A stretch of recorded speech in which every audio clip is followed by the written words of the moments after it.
Este es uno de los episodios más personales e íntimos que hemos hecho.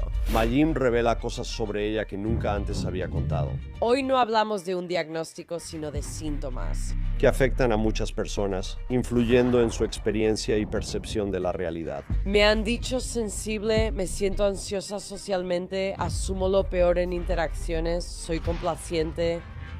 Dejo pasar oportunidades porque tengo miedo de fracasar. Hablamos de la disforia por sensibilidad al rechazo, un dolor emocional intenso que suele ir acompañado de dolor físico ante el miedo al rechazo, decepción o fracaso. La DSR suele afectar a personas con TDA, TDAH, alta sensibilidad, empatía y algunas del espectro neurodivergente. Quizá pase más de lo que crees.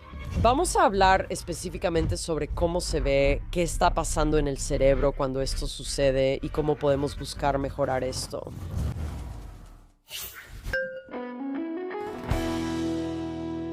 Hola, soy Mayim Bialik Y yo soy Jonathan Cohen. y bienvenidos a nuestro Breakdown. Me atrevería a decir que este es uno de los episodios más personales e íntimos que hemos hecho. Solo estamos Jonathan y yo aquí, amigos. Mayim comparte cosas sobre ella misma que nunca había escuchado antes, aspectos de su personalidad, tiene momentos de revelación que nunca habíamos experimentado. De lo que estamos hablando hoy no es un diagnóstico, es un conjunto de síntomas que creo que son interesantes.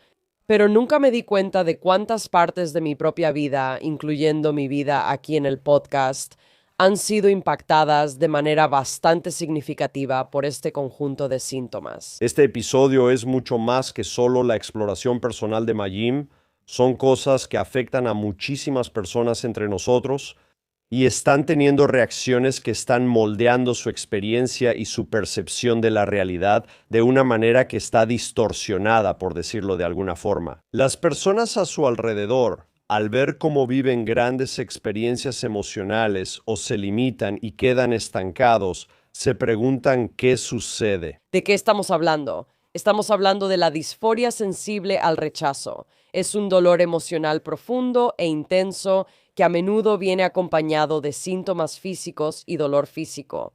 Cuando hay una amenaza percibida o un miedo percibido al rechazo, la decepción o el fracaso. Vamos a hablar específicamente sobre cómo se manifiesta, qué sucede en el cerebro cuando esto ocurre, algunos estudios de caso y cómo podemos mejorar esta situación. Suele ocurrir en personas con TDAH o neurodivergencia, pero no es necesario tener TDAH ni ser neurodivergente para experimentar disforia por sensibilidad al rechazo. Explicaremos todo y compartiremos datos fascinantes que serán importantes para ti o alguien que amas. Este es un episodio muy interesante. Como en muchos episodios, también damos un cuestionario para identificar en qué parte del espectro podrías estar. Si eres como yo y al oír trastorno de sensibilidad al rechazo, solo pensaste en el rechazo como actos claros y evidentes, podrías estar perdiéndote de algo importante, ya que muchas interacciones en la vida entran en esta categoría y quizás no las comprendes bien. Y este episodio en particular me ayudó a entender un conjunto de situaciones en mi vida y en la vida de Maya que nunca habría sabido que entran en esta área. Este es en serio uno de los episodios más personales y, podría agregar, uno de los más reveladores. No esperaba hacer esto cuando comenzamos este episodio. Realmente evoluciona durante esta conversación. Acompáñanos en Substack. Jonathan preparó una sorpresa especial relacionada con este episodio. Síguenos allá. Vamos a empezar. Break it down. Hay algunas de nosotras que experimentamos el rechazo, el fracaso o cometer errores como algo que se siente desproporcionado a lo que realmente está pasando. Ese es el tipo de experiencia en la que nos enfocamos al hablar de SDR, así que seguiré usando ese término. La idea es que cuando cometes un error, hay personas que lo experimentan como un dolor físico. Hay personas que lo sienten a un nivel que desencadena una vergüenza intensa, ansiedad, ira e incluso puede llevar a la agresión o autolesiones. Lo importante, si escuchas y quizá no lo vives, es comprender lo que otra persona podría pasar. Puede que estés con alguien que tiene esta reacción exagerada y tal vez le digas, no es para tanto.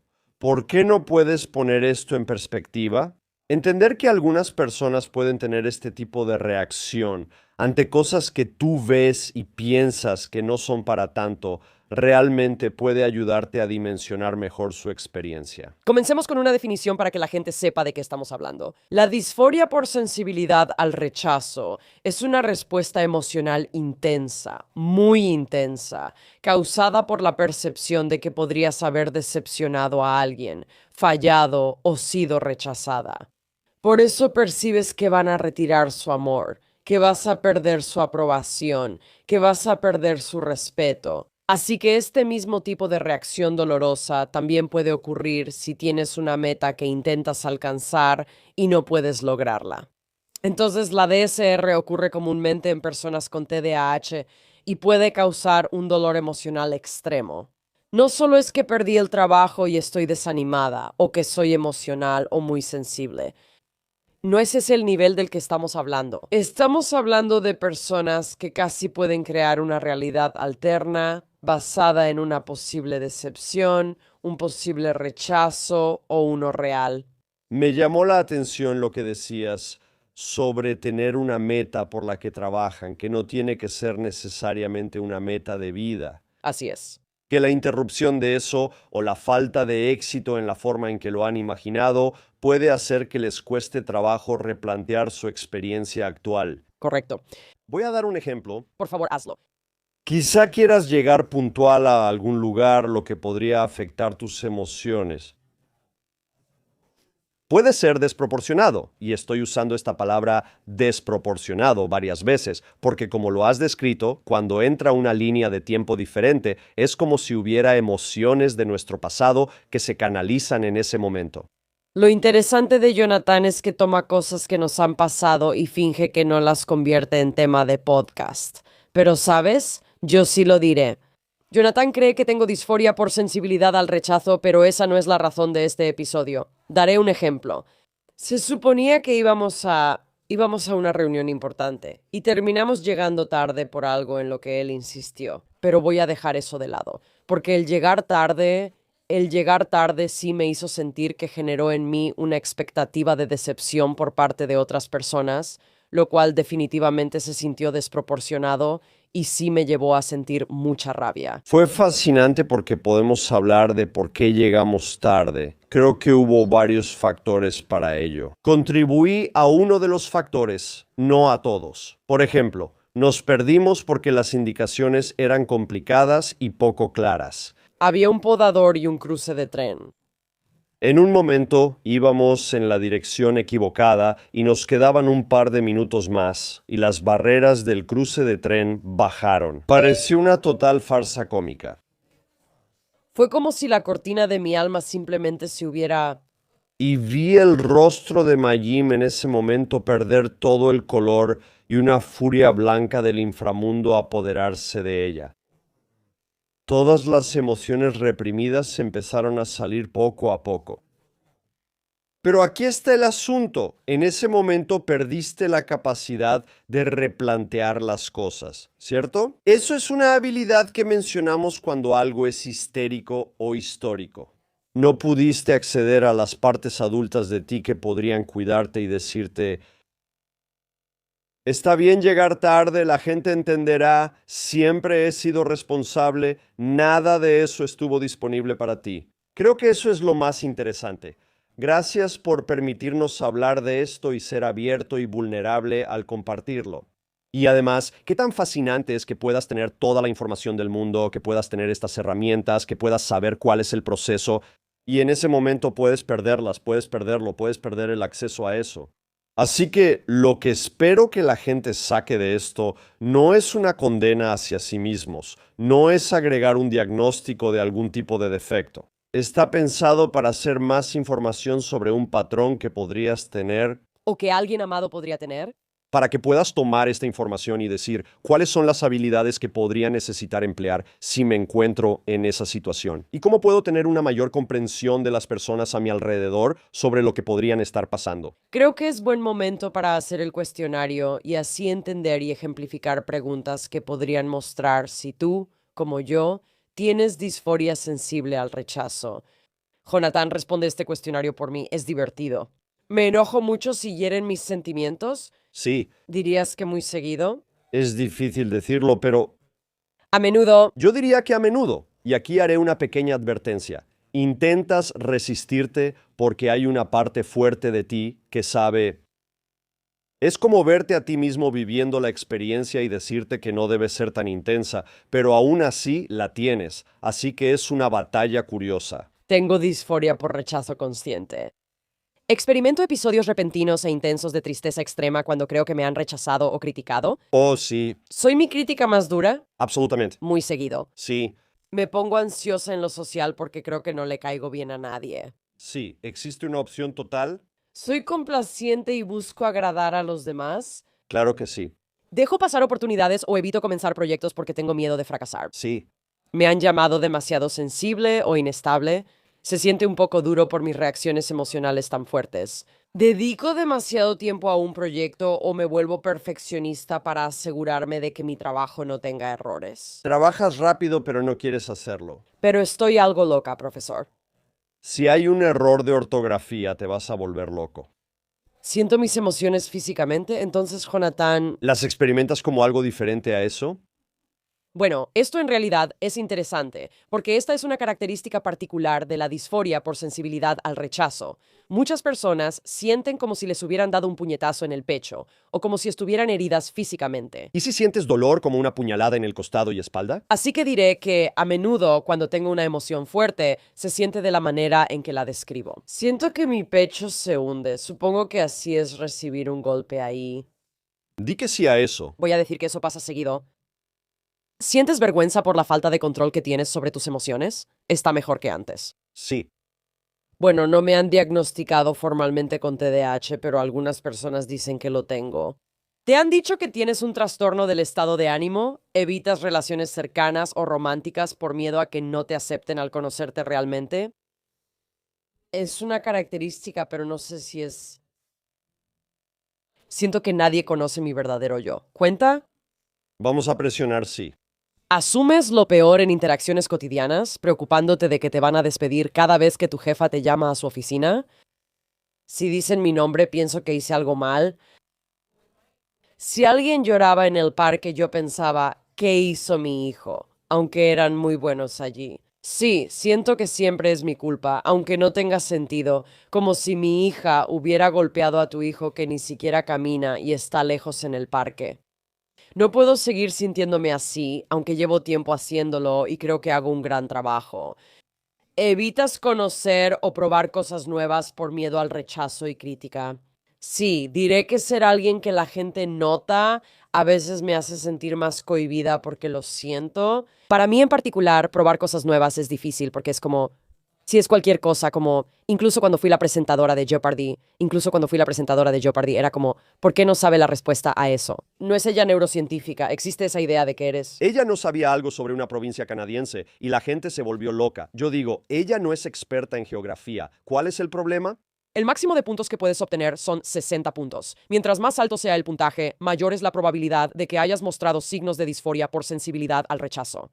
Y esto también debo decir, este cuestionario es de attitudemag.com. ¿Cuánto crees que saqué de 60? 47. Más. 52. Tengo 50 de 60. Valerie sacó exactamente el mismo puntaje, por eso se llevan bien. Por eso nos llevamos tan bien. Cuando hablan entre ustedes, solo piensan que la otra persona los va a rechazar. Lo interesante es que, hablando por Valeria, no la veo como alguien que parezca tener TDAH. Si juntas a Valeria y a mí, yo soy muy inquieta y ella es más tranquila. No solo obtienes esto, también hay altas tasas de neurodivergencia y TDAH. Hablemos de los mecanismos y ayudemos a las personas a entender lo que realmente está sucediendo. A nivel fisiológico, eso está contribuyendo a lo que están experimentando. Las personas con rechazo, sensibilidad, disforia, a menudo experimentan contenido neutral como negativo o amenazante. Imagina tener ansiedad social. Algunas de nosotras tenemos ansiedad social, y a veces cuando tienes ansiedad social interpretas lo que otras personas podrían estar pensando, y como que te metes en su cabeza, y si piensan esto, y si piensan aquello. Eso es similar, pero más adelante en este espectro, incluso señales sociales levemente negativas, yo las interpreto como catastróficas. No sabes cuántas fiestas he dejado no por enojo, sino porque siento que no pertenezco. Eso es muy importante. La gente suele decir que no entiende, porque fui una estrella de televisión en la teoría del Big Bang, pero no saben lo que yo sentía ni lo que pasaba por mi mente. Cada temporada de los Emmy era como Garfield cuando no quiere salir de casa un lunes, una referencia de la vieja escuela. Literalmente se aferraba al marco de la puerta y John tenía que empujarlo para que saliera. Así me sentía al salir de casa. Eso es lo que es este episodio. Esto, aunque no necesito otra etiqueta, Dios sabe que me ayuda a saber que esta variedad de incomodidad, de dolor, de vergüenza, en muchos casos, se siente como si estuviera generando algo a lo que no le puedo poner límites. Es útil saber que no soy la única y que esto es algo real. Y que no depende de tus circunstancias externas. Pero no puedo manejar eso porque mi vida se trata de estar dentro de los deseos no intencionales e inconscientes de personas que no conozco. Vamos a profundizar en ese significado. La gente ve tu vida y dice que ibas a los Emmy, tenías éxito y estabas en el programa más visto. Mira cuántos disfrutaban interactuar contigo, se emocionan, dicen Dios mío, Amy, y diste alegría a muchos. Y aún así, eso no se traduce, eso no supera lo que sea que esté pasando por dentro. Eso hace que sea tan incómodo salir al mundo y potencialmente experimentar este rechazo. Hay muchos artículos académicos y vamos a adentrarnos un poco en algunos de los aspectos más técnicos de esto. Uno de los artículos que encontré que es muy interesante, en realidad habla sobre la representación desproporcionada de la disforia sensible al rechazo en minorías sexuales, o en poblaciones que tal vez esperan no ser recibidas de manera justa. Creo que ese es un aspecto interesante, ya que algunas poblaciones pueden ser más propensas a experimentarlo, debido a todos estos factores culturales que en realidad influyen en las cuestiones prácticas del rechazo, la vergüenza y la aceptación.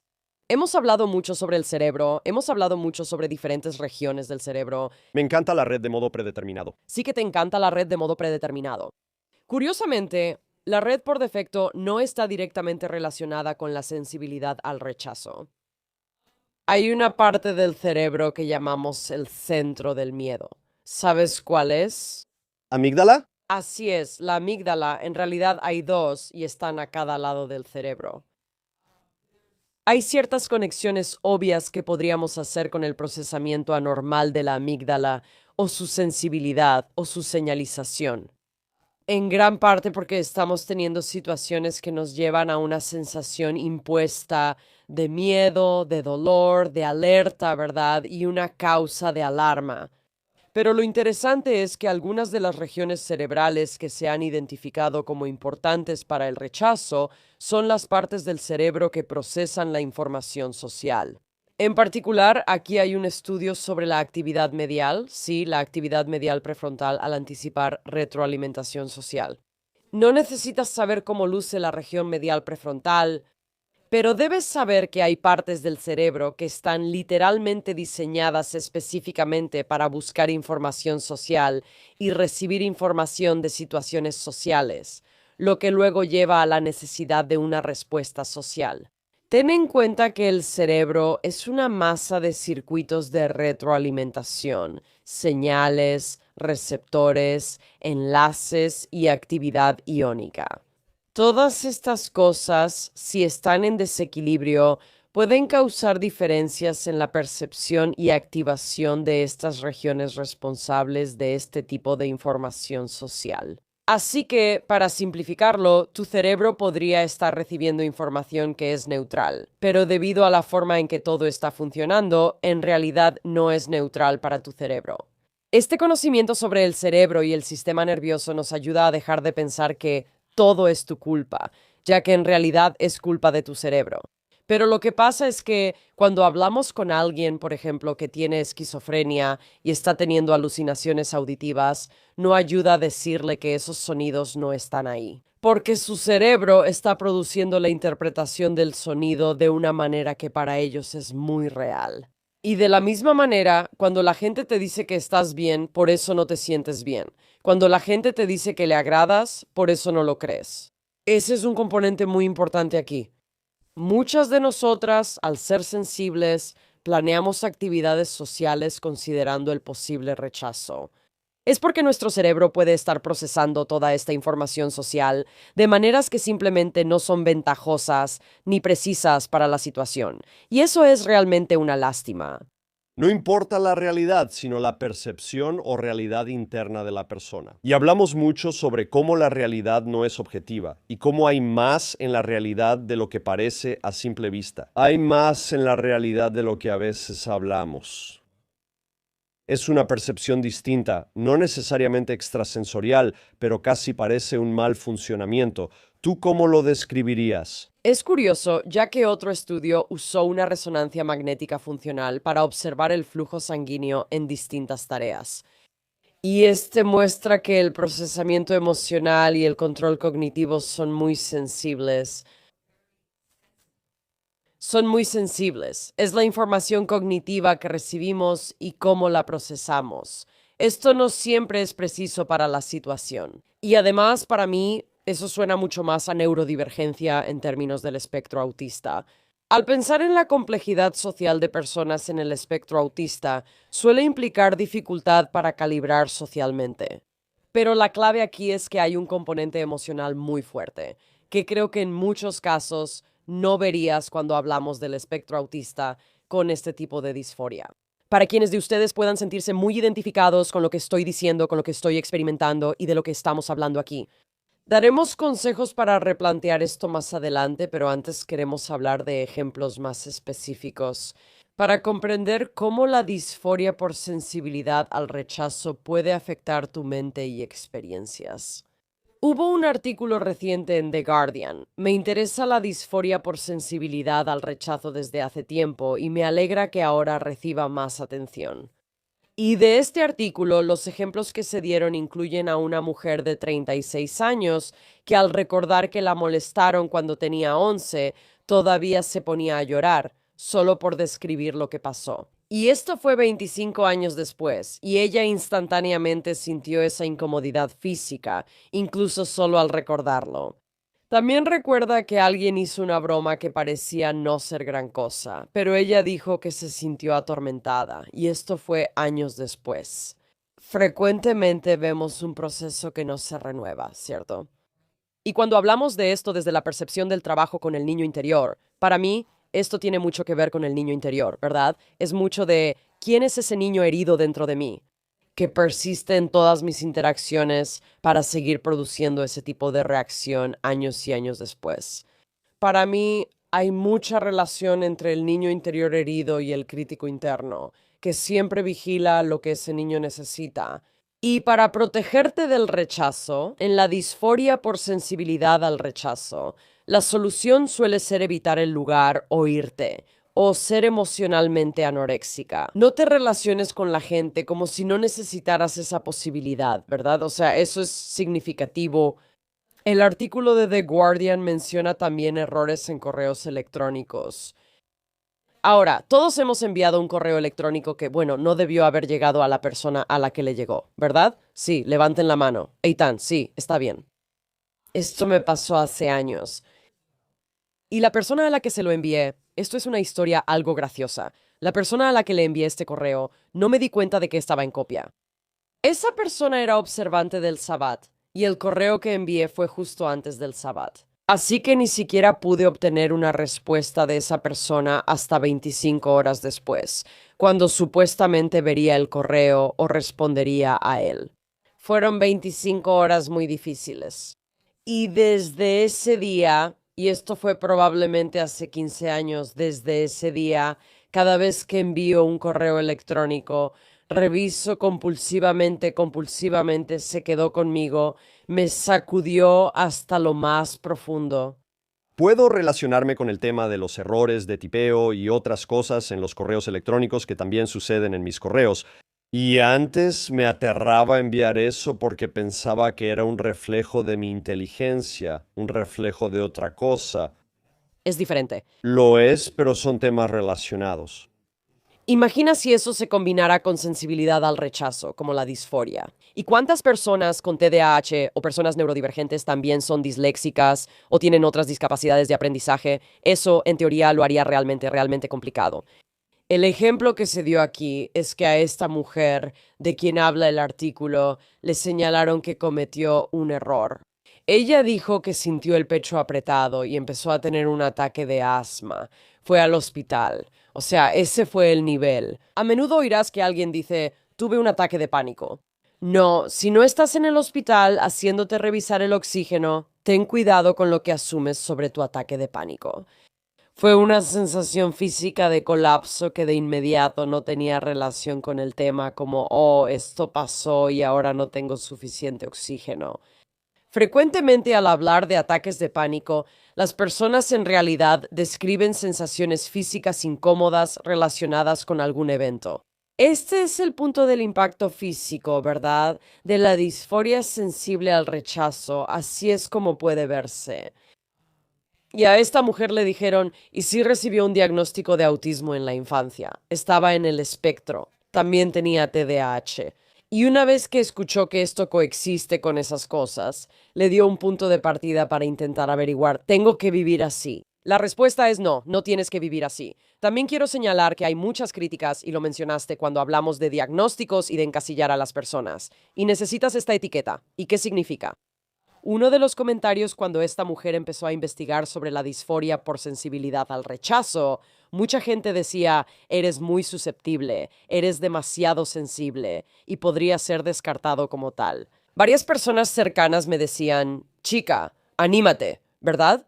Piensa en mi papá, como cuando me golpeaba si atrapaba mal el balón de fútbol americano. Yo estaba con dolor y llorando y él decía, levántate. Algunas personas simplemente... ¿Hay espacio en la sociedad para esto? ¿Dónde encaja? También soy sensible, pero también tengo disforia sensible al rechazo.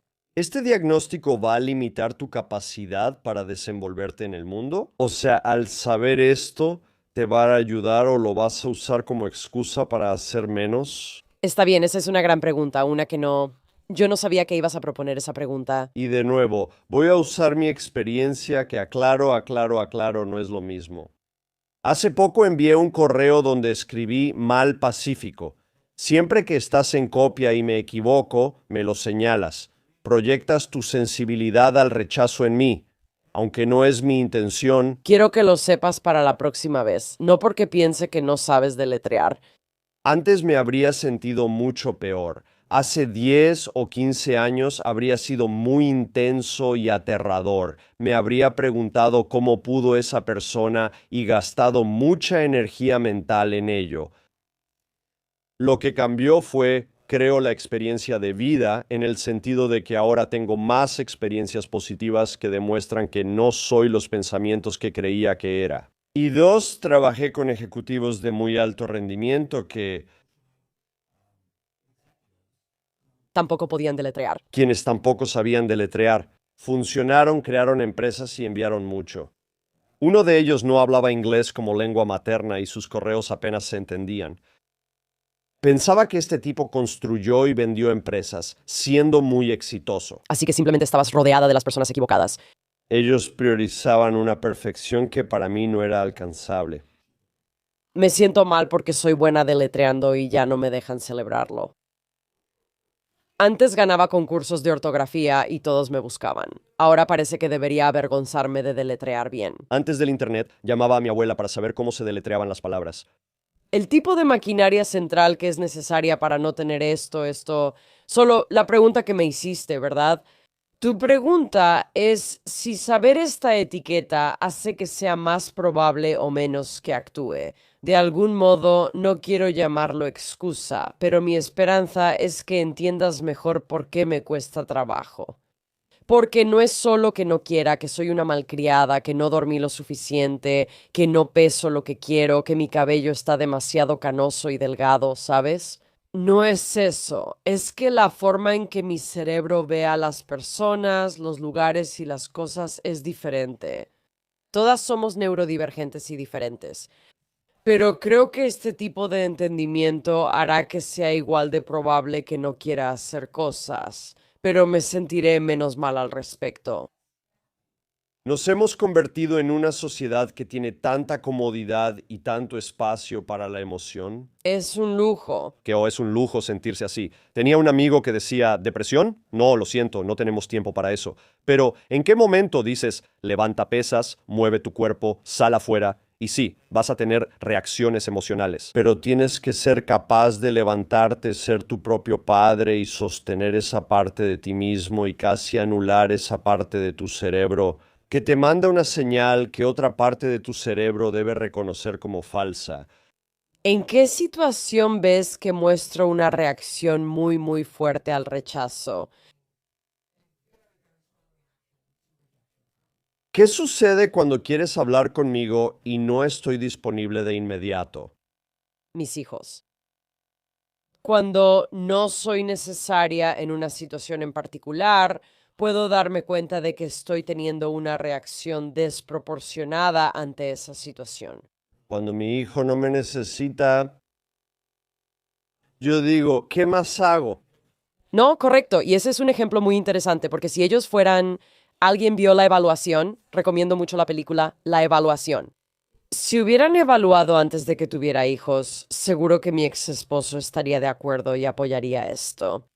Si hubieran dicho que cualquiera que tenga disforia sensible al rechazo probablemente va a tener muchas dificultades para criar niños pequeños, yo habría dicho, Oh, a los niños pequeños no les importa en lo más mínimo cómo te sientes. y como adultos, se supone que debemos ser quienes digan, ese es un niño. No es un rechazo hacia mí como persona. Si dicen, mamá, yo puedo hacerlo, en verdad, es una tendencia que he notado y sentido. Lo siento con los animales, como si quiero acariciar a un gato o un perro. Siento que estás como desconectándote de esta relación, lo siento. O sea, Valeria, voy a buscar a Valeria si quiero involucrarme. Sí, como con un animal, y si es un animal medio gruñón, para mí se siente diferente. No es que no pueda manejarlo, pero ahora soy consciente de que ese nivel de procesamiento se siente desproporcionado, absolutamente. ¿Qué haces entonces? ¿Admites que es excesivo? ¿Que otras personas no? ¿O que otras personas no se ponen a llorar porque un gato no quiere que lo acaricien? Valerie dice que incluso en el zoológico, si no la señalan entre la multitud, es increíble. De verdad, como que esto me fascina porque, en primer lugar, pasa tan seguido. Para mí, Solo para las personas que andan por el mundo, como también se siente como si fuera algo sobre el niño que simplemente no tuvo un momento de conexión que le permitiera sentir que todo iba a estar bien. Valeria dice, muchos dicen que no te importe lo que otros piensen, o yo misma he dicho que lo que piensen de ti no es tu asunto. Nada de eso. Pero eso es como, se siente como si simplemente pasa volando junto a mí ese tipo de declaración. Pero quiero decir, sucede mucho. Francamente, no entiendo cómo funciona. Yo también empiezo a preguntármelo, quiero decir, porque también se siente agotador, Es muy agotador. porque estás en esta montaña rusa. Correcto. Esta oleada de cosas, estar fuera de control todo el tiempo.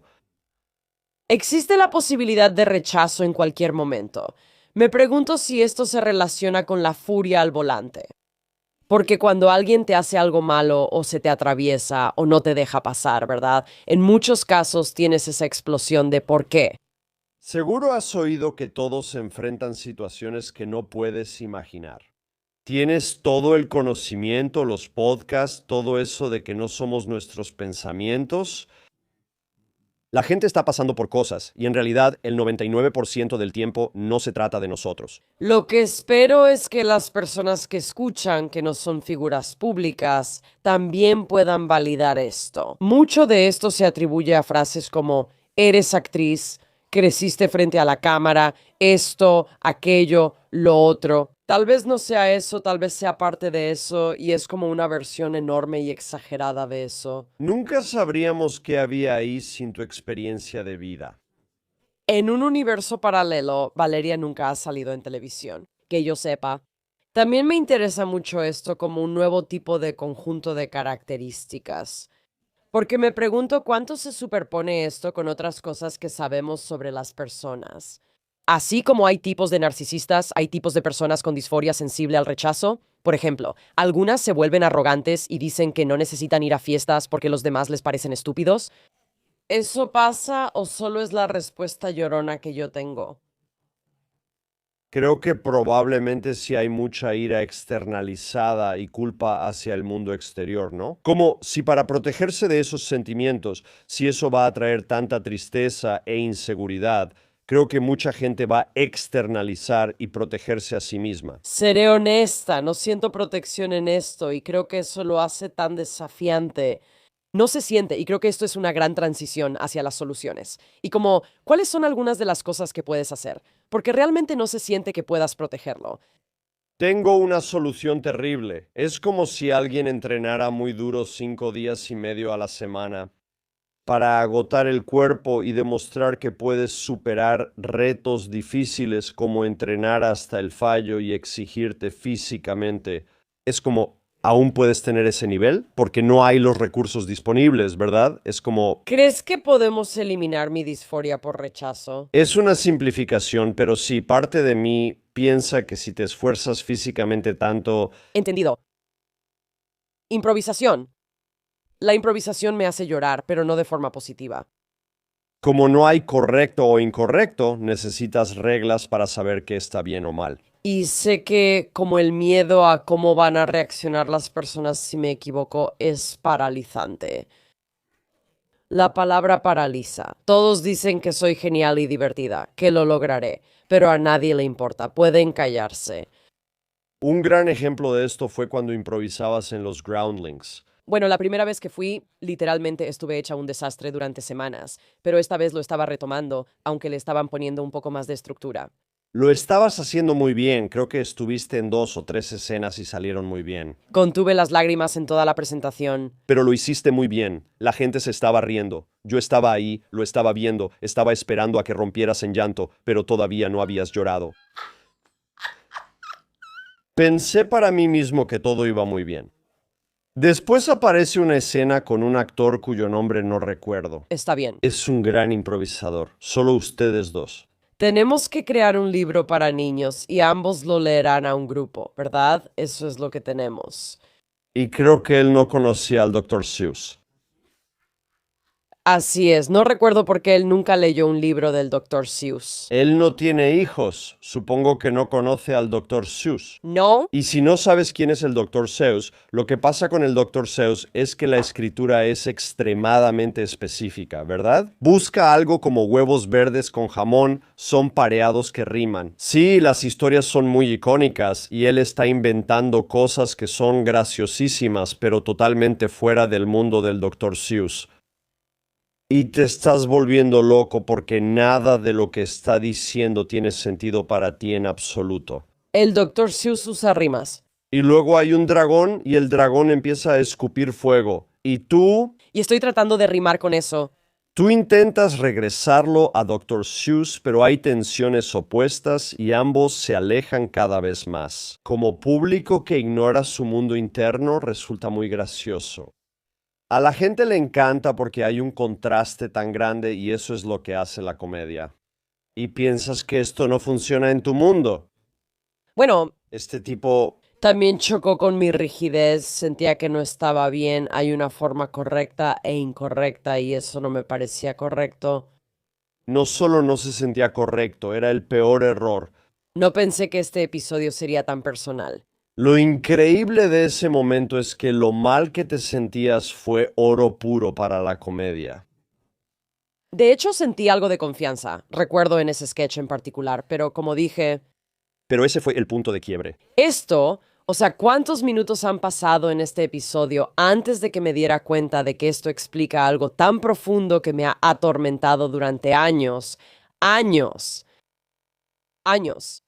Sé que muchas personas se preguntan cómo puedes estar en el escenario, cómo lo haces. Lo que pasa con actuar es que tengo un guión. Tengo las palabras que se supone que debo decir, sé la manera en que se supone que debo decirlas. Lo ensayamos toda la semana y lo presentamos en The Big Bang Theory o Blossom ante público en vivo. Eso no es lo mismo que todas estas otras cosas, como la improvisación. Primero que nada, no es lo mismo que eso. No es lo mismo que ir a una fiesta, no es lo mismo que enviar un correo electrónico, no es el mismo nivel de vulnerabilidad y anticipación, de miedo. Realmente hay una gran diferencia entre las personas que hacen improvisación y hay mucha más coincidencia entre la improvisación. Ellos no tienen disforia por rechazo. Y los comediantes de stand-up, porque estás ahí parado sin un guión. Los comediantes de stand-up preparan chistes, pero nunca salen como esperas. Sí, pero... Hay interacción en tiempo real. Sí, Personas que reciben guiones, como actores que a veces improvisan o quienes solo dicen que saben decir las líneas. antes de entrar en qué haces y cómo obtener ayuda, aquí se agrupan algunos puntos. Esto se superpone mucho con algo llamado autoestima, ¿verdad? Porque mucha gente simplemente diría, solo te falta confianza. Lo que necesitas es volverte más segura, hacer más improvisación, practicar más, reunirte con una entrenadora privada de improvisación. Si solo eres más segura, no serás así. Bueno, adivina qué. No creo que eso sea cierto. No creo que se trate solo de confianza ni del tipo de mejora y seguridad de la que estamos hablando, que yo necesitaría para funcionar en el mundo sin sentir que esto está pasando. Esto está bastante lejos de donde estamos ahora. Estoy de acuerdo contigo y me atrevería a decir que, en cierto punto, tener más experiencias positivas en las que las cosas salgan bien reduciría el miedo a que las cosas salgan mal. ¿Sabes cómo se siente cuando te terminan? No lo sé. Imagina tener este tipo de sensibilidad. Lo que significa es, ¿qué puedo hacer para que esto no esté pasando? ¿Quién debo ser para evitar esto? ¿Quieres más de esto? Te daré más. ¿Que quieres menos de esto? Está bien, haré menos de eso. Creo que aquí debe haber un gran diagrama de Venn que cruce codependencia y adicción al amor, ¿no crees? No me hagas sentir que hay algo en mí que no es adecuado para ti, así que déjame arreglarlo para ti. Sí, pero eso terminará mal. Y así nació este podcast. 380 episodios después, aquí estamos, amigos. Todo es por la sensibilidad al rechazo. Jonathan, me gusta hacer episodios contigo a solas. Esto ha sido interesante, aunque creo que es el episodio más personal, solo tú y yo. Nos tomó un tiempo llegar aquí. Hablemos de lo que sí puedes hacer.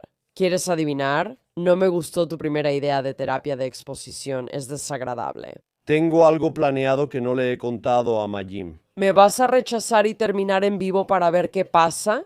Ha habido más golpes de mano en la mesa en este episodio que en cualquier otro episodio que hayamos hecho. ¿Debo hablar sobre lo que la gente puede hacer? Hablemos de lo que la gente puede hacer y estén atentos a Substack, que pronto habrá una sorpresa. ¿Me dejarás en Substack? Hablemos de lo que la gente puede hacer. Acompáñanos en Substack para no perderlo. El análisis de Majim Bialik en Substack. Voy a decir algo que es muy trillado, que es que cualquiera de las cosas que se sugerirían para la baja autoestima, de hecho, podrían recomendarse para este significado. Si has sido una persona que ha dicho, no voy a trabajar en mí misma, estoy bien, no necesito ir a terapia, lo que sea que haya pasado en mi infancia, no quiero pensar en eso. Si eres una de esas personas y estás experimentando lo que estoy describiendo, ese es un gran lugar para empezar. Algunas personas notan que medicamentos para depresión y ansiedad pueden silenciar esas voces. Y yo he experimentado eso, ¿sabes? Cuando era más joven, probé casi todos los medicamentos que había, empezando desde muy joven. Algunas cosas sí hacen que esas voces sean más silenciosas. Me interesan mucho los mecanismos químicos. Probablemente sería un tema para profundizar más, si a la gente le interesa. O tal vez podríamos hablar de eso en una transmisión en vivo alguna vez. Así que algunas de esas cosas sí ayudan, pero ya sabes, la terapia cognitivo-conductual es una de ellas. Y mi nivel se siente bastante terco, sí, se siente bastante terco. Pero aquí tienes un ejemplo. Proviene del Centro Médico de la Universidad de Rochester. Trátate con aceptación, validación y compasión. Estas son solo algunas cosas para reflexionar. Debemos honrar estas emociones, como se recomienda. No podemos guiarnos solo por la lógica, aunque muchos lo intentan. La lógica no funciona, así que también estoy aquí para validar eso para ti. La lógica no funciona. ¿Cómo puedes reconocer los miedos sin aceptar su contenido? Es una gran pregunta porque muchos tenemos miedos. Nos dicen, eso no pasará, no temas, Pero ¿cómo reconoces el miedo sin aceptarlo? Ese es el reto. Entonces, si dices, por ejemplo, tengo miedo de que la gente ya no me quiera, ¿verdad? Mi corazón late rápido. Este es el ejemplo que dan. Siento que mi respiración está bloqueada. Estoy aterrada de que odien lo que dije. Lo que quieres hacer es decir sí y Una herramienta de improvisación. te encanta un sí Me encanta un sí y acompáñalo con una emoción. Así que sí, me siento sola y asustada y sé que a veces estas situaciones pasan, ¿verdad? Am, sí, me siento sola y probablemente no siempre me voy a sentir como me siento ahora. O sea, eso es, ya sabes, algo que les enseñamos a los niños, ¿verdad? No te vas a sentir así para siempre. Vas a sentir otras versiones de sentirte mal, pero no queremos decirles eso cuando son muy pequeños porque se deprimirían mucho.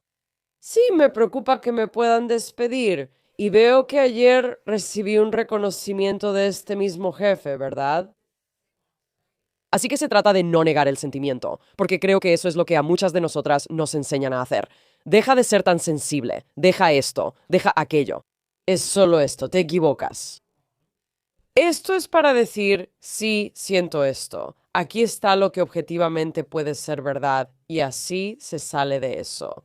La llamo la niña interior atemporal porque no sabe en qué tiempo está, siempre vive en el momento en que fue herida o tuvo miedo. Es importante poder salir de eso. Así que esas son solo algunas cosas. ¿Y sabes qué? Creo que esto lo veremos más seguido, ya que es un conjunto de síntomas muy importante. Aunque no es un diagnóstico como tal, realmente se sintió cercano para mí, pero mientras hablábamos más sobre esto, aprendí mucho más. De verdad me alegra que hayamos hablado de esto. Vulnerable. Me gustó que trajeras este tema. Es cada vez más común y se habla más de ello. Es algo muy vulnerable. Es algo muy vulnerable. Hoy compartiste mucho y la gente lo aprecia. Acabo de pensar en otro lugar donde hemos visto que esto sucede. ¿Dónde es eso? ¿Algo detrás de cámaras? Bueno, piensa en cada vez que hemos tenido a un médico particularmente intimidante. Usualmente me pongo me enojo antes, como no tengo nada de qué hablar, ¿de qué voy a hablar? ¿Por qué me haces hablar? ¿Cuántas veces ha pasado eso? Dios mío. Creo que esto es todo. Se lo digo a Mayim, es como cada vez en cada episodio es lo mismo. Y he tenido que decirle a...